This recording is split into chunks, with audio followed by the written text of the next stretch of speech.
When you think about it, the sheer staying power. I mean, aqueducts still standing, roads you can still trace, the Pantheon's dome, the Colosseum. It's just mind-boggling. It really is. These aren't just ruins. They're monuments to an incredible level of engineering skill. Right. And that's what we're diving into today. Roman engineering. What was the secret sauce? What really fueled their astonishing success? Well, for you listening, especially if you want to kind of cut through the noise and get straight to the core ideas, Yeah. think of this as your curated tour. A shortcut, maybe. Exactly. We've looked at a lot of material to pull out the most significant, the most fascinating insights into how they did what they did. Absolutely. So our mission here in this deep dive is to really unpack the core principles, those big leaps forward. Yeah, we're definitely talking concrete. Oh, absolutely. Can't avoid concrete. And its impact, plus the massive projects that define them. Aqueducts, roads, those incredible public spaces. It's about the how and why and maybe what we can still learn today. And we're drawing on a range of perspectives, synthesizing them into, hopefully, a clear and engaging conversation. Give you the key takeaways without getting bogged down. Okay, so this huge legacy, where do we even start? I guess Vitruvius. He seems foundational. Indeed. Marcus Vitruvius Pollio, writing way back, 1st century BCE, he essentially wrote the book, De Architectura, laying out what makes good design. And he had these three core ideas, right? The Vitruvian triad. That's the one. Firmitas, utilitas, and venustas. Okay, say those again, but break them down for us. What do they actually mean? Sure. Firmitas, think firmness, strength, durability. Right. Built to last, like those aqueducts you mentioned. Right. Solid. Then utilitas, that's utility, usefulness, functionality. Does it do the job it's supposed to do? Like the roads moving legions and goods. Makes sense. And the last one? Venustas, beauty, aesthetics. It wasn't enough for it just to work and be strong. It also had to look good, be visually pleasing. Think of their grand temples or even the Colosseum's facade. So strong, useful, and beautiful. Huh. That feels very holistic, almost modern in a way.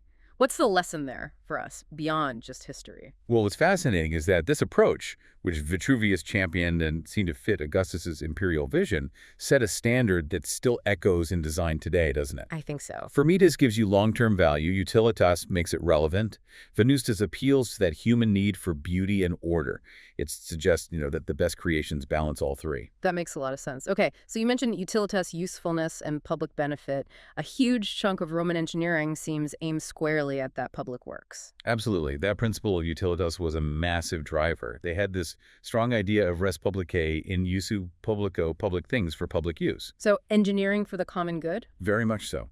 Many projects aim to improve public health, convenience, trade, overall prosperity for Roman citizens. It was part of the deal of being Roman, in a way. Give us the classic example. Aqueducts, definitely. Bringing fresh water into cities for fountains, baths, homes. It was a huge leap in sanitation and just urban living standards. Must have transformed city life. Completely. And you had people like Sextus Julius Fontinus, Rome's water commissioner, right? He wrote this detailed account, De Aqueductu, all about managing the system efficiently, making sure water was distributed fairly, cracking down on people stealing water. So real dedication to making the system work for the public. Exactly. It shows that commitment to utility. But these weren't just practical, were they? They must have been statements, too. Oh, absolutely. Powerful statements. The firmitas, the sheer endurance of these public works, symbolized the stability of Rome itself. Structures lasting centuries were constant reminders. Right, Roman power set in stone, literally. And the utilitas, the practical benefits improving daily life, that was potent propaganda. It showed the strength, the generosity, the sophistication of Roman rule. Even the venustas, the beauty, inspired awe and reinforced Rome's grandeur. It's amazing how those three principles weave together with imperial ambition. Now, obviously, this didn't just spring from nowhere. They learned from others, right? They were pragmatic people. Extremely pragmatic. They were masters at adopting, adapting, and seriously upgrading technologies and styles from other cultures. Greeks, Etruscans, very influential. Egyptians, Babylonians too, maybe to a lesser extent. Okay, let's take the Greeks. We think philosophy, maybe democracy, but engineering. Well, they adopted the Greek architectural orders, Doric, Ionic, Corinthian, and their focus on proportion, on beauty, basic engineering principles too. But the Romans, they pushed for massive scale, for grand interior spaces, which their own big innovation really enabled. We're coming back to concrete, I sense. We always come back to concrete, but before that, the Etruscans. Crucial early influence. Okay, what did the Romans get from the Etruscans? Two key things, mainly the arch and something called the cuniculus. Arch. Okay, that's fundamental. What's a cuniculus? It's basically an underground channel or tunnel. The Etruscans used them for irrigation, water supply. It likely influenced Roman hydraulics, maybe even the early Cloaca Maxima, their big sewer. And the Etruscan arch, with its wedge-shaped stones, the voussoirs and the keystone, the Romans took that and just ran with it, making arches bigger, more complex. So they spotted good ideas and scaled them up massively. What about further afield, east, Egypt? Well, the basic idea of aqueducts existed before Rome, in the Near East Egypt. But the Romans perfected it incredible scale, tiered arches, concrete linings, sophisticated distribution. They also picked up the Qanat tunneling method from Persia, used sometimes for aqueducts, even roads, and baked bricks used elsewhere, sure. But the Romans standardized production, used them systematically, often with their special mortars. So it sounds like their genius wasn't always pure invention, but more about synthesis, integration, and scale. Like they had a system for finding good tech and making it Roman level huge. That's a great way to put it. They synthesized these borrowed techniques with their own organizational muscle, vast resources, and yes, their breakthrough material, opus caementicium, Roman concrete. That combination led to achievements that just dwarfed what came before in size, durability, variety. It was practical problem-solving, iteration, improvement, applied on an imperial scale. Right, okay, let's talk concrete. Opus caementicium, it really does feel like the game changer. It absolutely was. A revolutionary material. It didn't happen overnight, mind you. Started with basic lime mortar, but we learned from the Greeks. The real breakthrough was adding pozzolana. Pozzolana, that sounds volcanic. Exactly. It's a volcanic ash found near Pozzuoli, near Naples, mainly. That was the secret ingredient. That could do. It has silica and alumina. When you mix this ash with lime and water, it doesn't just dry. It triggers a chemical reaction. It forms new, incredibly strong mineral compounds. That's the hydraulic part. Yeah. It means that the concrete could harden even underwater. Underwater, wow. So it's different from modern concrete. The chemistry is different from modern Portland cement, yeah, but the basic idea is similar. But that specific mixed lime, aggregate like stones or crushed brick, and that pozzolana gave it some amazing properties. Such as? What made it so good? Incredible strength and durability, for one. Look at the Pantheon's dome, Roman harbors. Still here after 2,000 years. Some research suggests it might even get stronger over time in seawater because of its chemistry. Amazing. What else? It was super versatile. You could mold it. Arches, vaults, domes.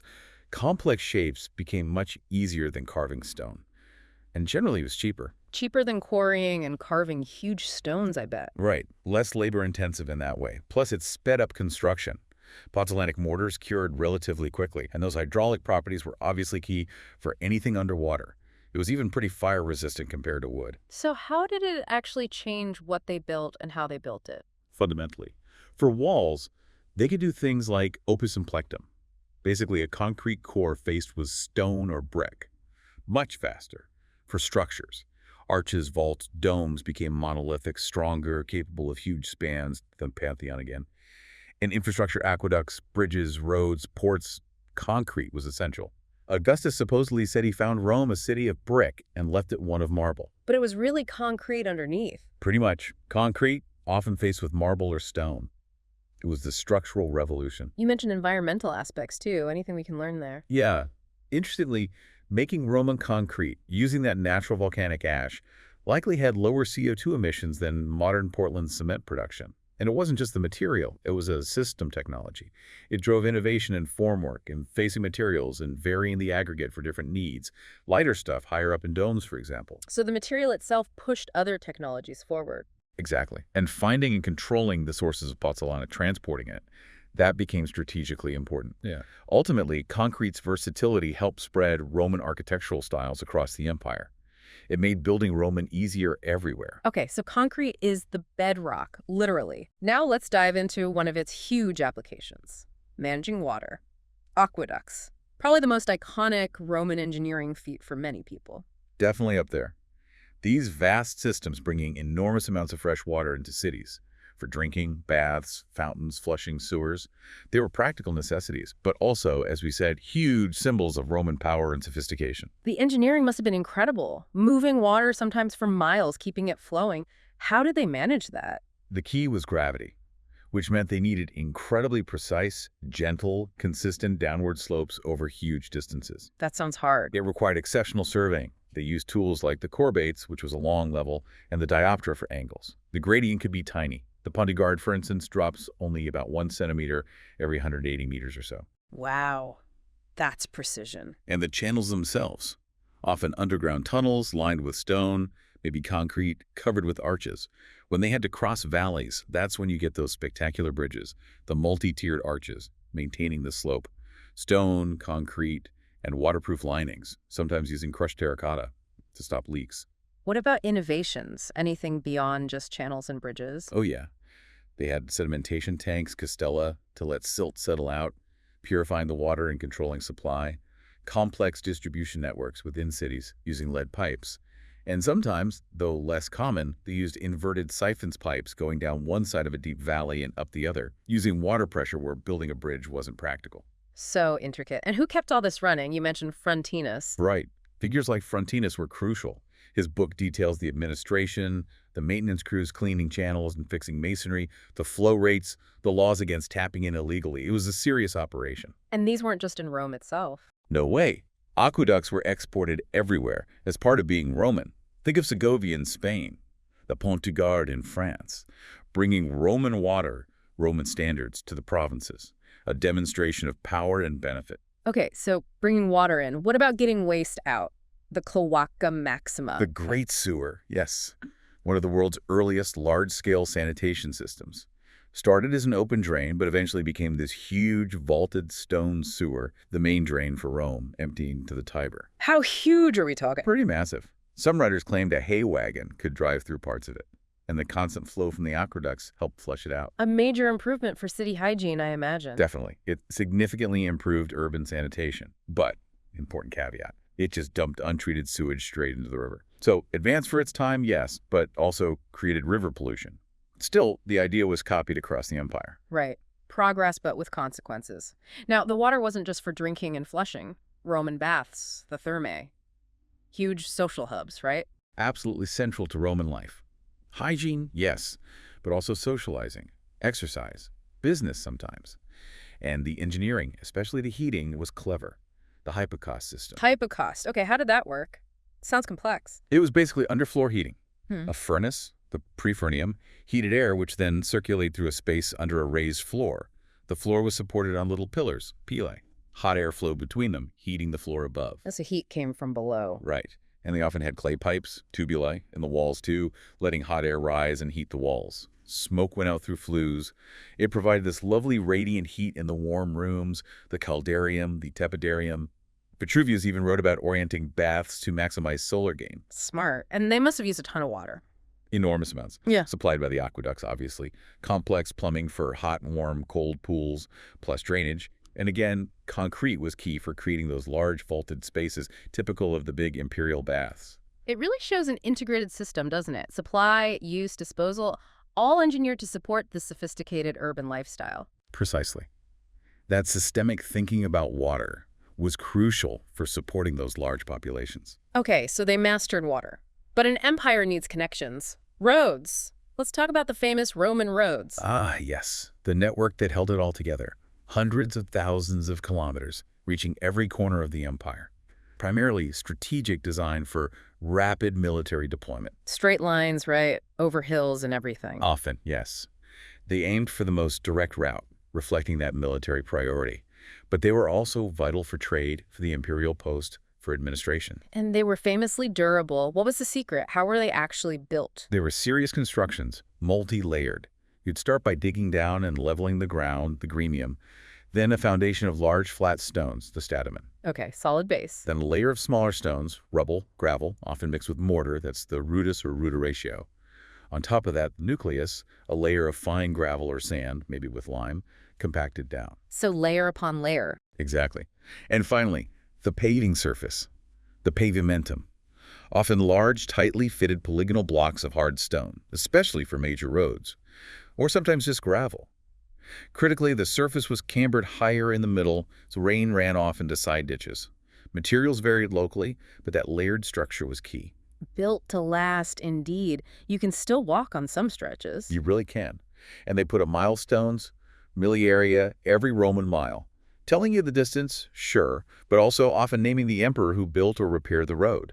Practical and propaganda. Like the Via Appia, the Queen of Roads. The classic example. That whole network was like the empire's nervous system.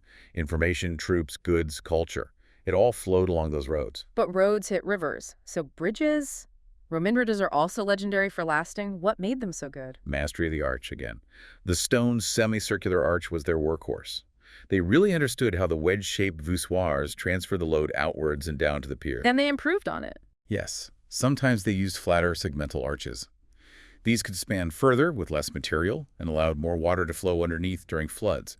Shows a sophisticated grasp of structural forces. What about materials and techniques? How did they build them, especially over water? Early ones might use large stone blocks clamped with iron. Later, opus caementicium became central, forming the core of piers and arches, often faced with well-cut stone, opus quadratum, for looks and durability. For building piers in the river itself, they used cofferdams. Cofferdams. Yeah, temporary watertight enclosures. They drive rows of wooden piles into the riverbed, seal them, maybe with clay, then pump the water out from inside. That gave them a dry space to build the pier foundation, often pouring concrete right in. They also used cranes for lifting heavy stones and sometimes left projecting stones on the piers to support scaffolding later. Any standout examples? Oh, loads. The Pons Aemilius in Rome, bits of it still stand.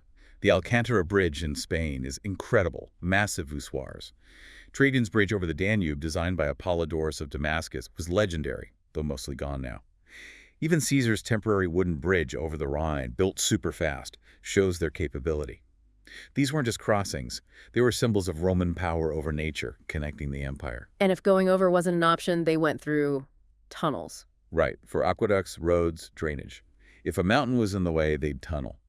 Sometimes, using that quinette method, digging vertical shafts down and then connecting them horizontally underground. How did they dig long tunnels accurately? Often by counter-excavation, digging from both ends and meeting in the middle. Required precise surveying, and for really hard rock. What? Dynamite wasn't invented yet. No. They used fire setting, build a huge fire against the rock face, get it intensely hot, then douse it with cold water or vinegar. The thermal shock cracked the rock, making it easier to break up. Clever, but must have been slow and dangerous. Incredibly slow, hugely labor-intensive. Claudius's tunnel to drain Lake Fucino took like 11 years and maybe 30,000 workers. There was probably a lot of overlap between techniques for infrastructure tunnels and mining tunnels, too. There were experts in digging underground. It's just staggering. Okay, water, connections, but then there are the buildings that just scream Rome, the Colosseum, the Pantheon. Pure spectacle and grandeur. What engineering marvels are hidden there? They really are the pinnacles. Take the Colosseum, huge capacity, maybe 50,000 people or more. The engineering is a masterclass in combining materials, travertine stone on the outside, tufer, brick, and tons of concrete. Concrete again. Absolutely central. The structure relies on arches and vaults, radiating outwards and upwards to support the seating, cavea, and the corridors, ambulacra. Its elliptical shape was brilliant for visibility, and the foundation was built in an old lake bed they drained, sitting on a massive concrete platform. And the outside with the columns? Yeah, the facade has tiers of arches, framed by engaged columns, Doric at the bottom, then Ionic, then Corinthian, getting lighter as you go up. A hierarchy of orders. And think about logistics. 80 entrances. The vomitoria, designed for rapid entry and exit. Complex stairways. And underneath the arena floor? The hypogeum? Right. A whole subterranean world.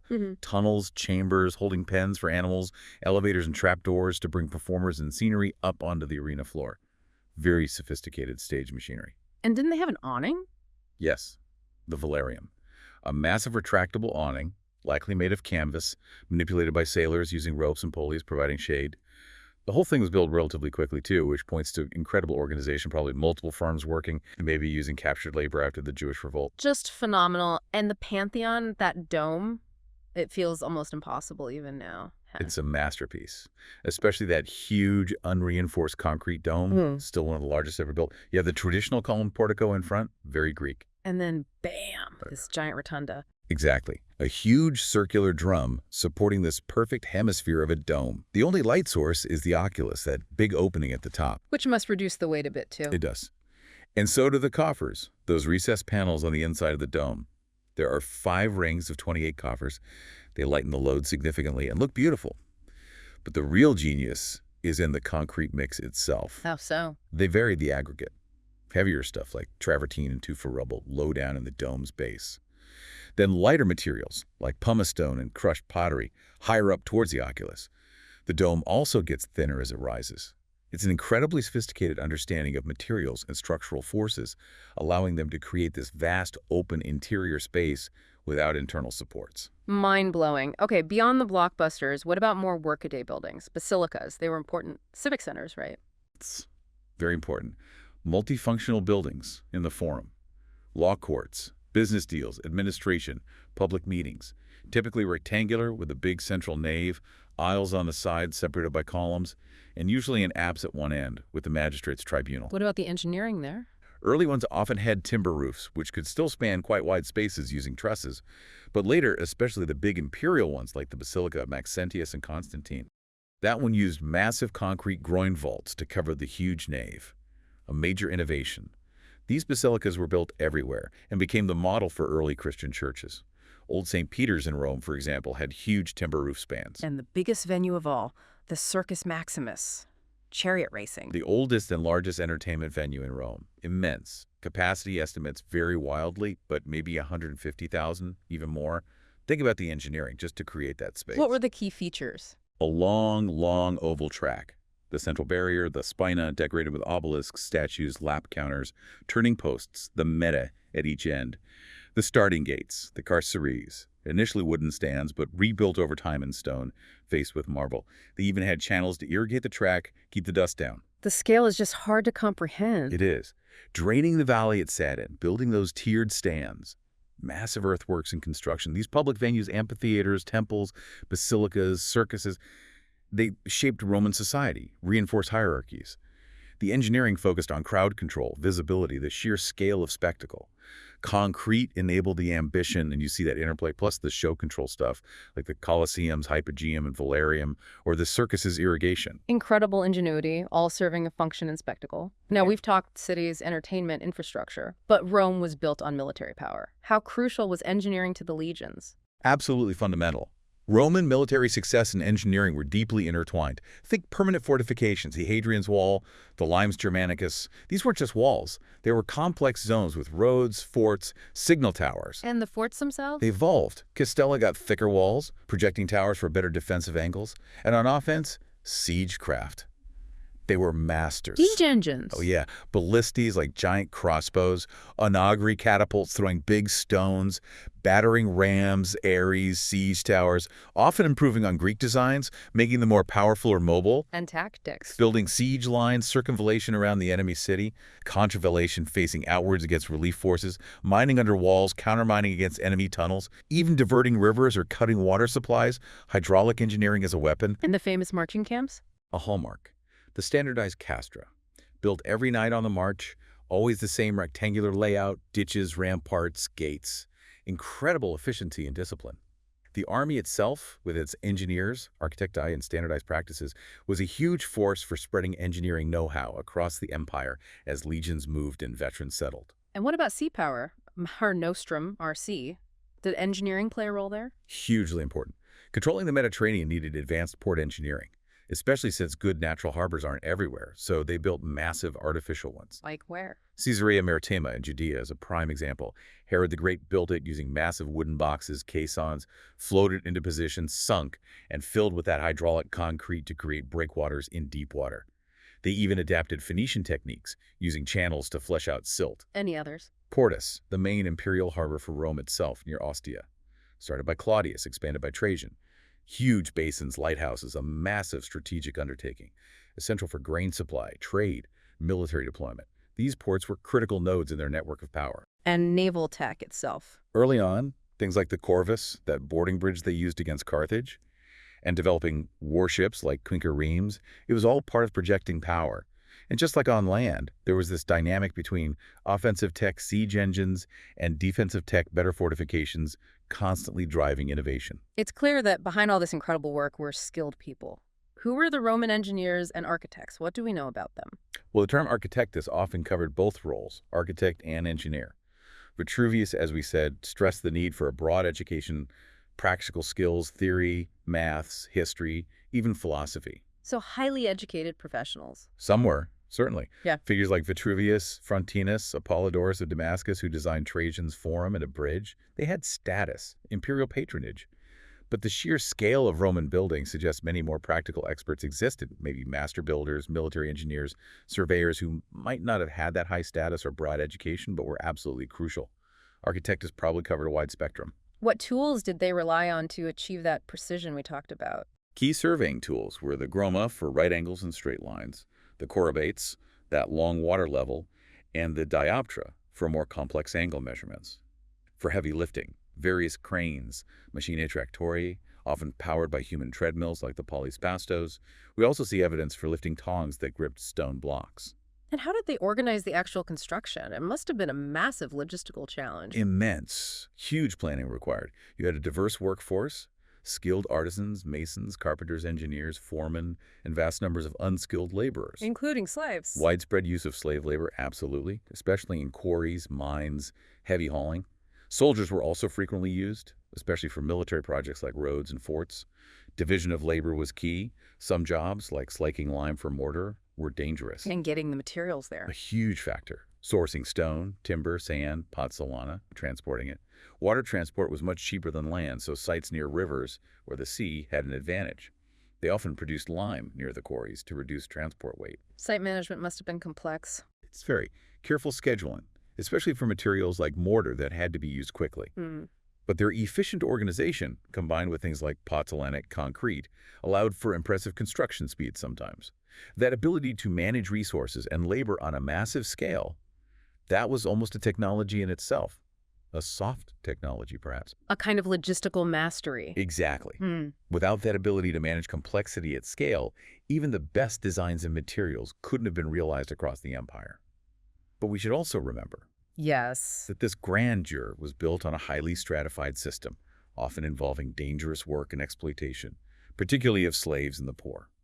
The firmitas and venustas often hit a significant human cost beneath the utilitas. A crucial point to remember. So looking at the big picture, what was the overall impact of all this engineering on the Roman world itself and on what came after? It was transformative, economically and socially. The infrastructure, roads, bridges, ports slashed transport costs and times. That boosted trade enormously, helped cities grow, integrated conquered lands economically. Resources could be moved efficiently from the provinces to Rome or wherever needed. And life in the cities? Radically improved. Aqueducts and sewers meant better public health, allowing much larger, denser populations than previously possible. Public baths improved hygiene, provided recreation. Social centers. Well-planned cities with public spaces improved urban quality of life. And all this construction provided employment, of course. And it helped hold the empire together, didn't it? Administratively, culturally. Absolutely critical for Romanization and integration. Building roads, bridges, aqueducts, basilicas, temples, baths. It wasn't just practical. It was a constant, visible demonstration of Roman power, wealth, and cultural superiority. These structures, often built using Roman models and techniques, spread a Roman architectural language and lifestyle. So engineering was a tool of empire building. Definitely. Fortifications like Hadrian's Wall weren't just defensive.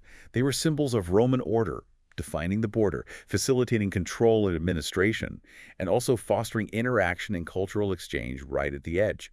Urbanization based on Roman ideals spread Roman customs, law, language. And its influence didn't just stop when the Western Empire fell. Not at all. The legacy is immense, profound. Many core principles, the arch, the vault, the dome, never really went away, even if the knowledge to build on the same scale was temporarily lost in some areas. Concrete. The principles of concrete construction originate there.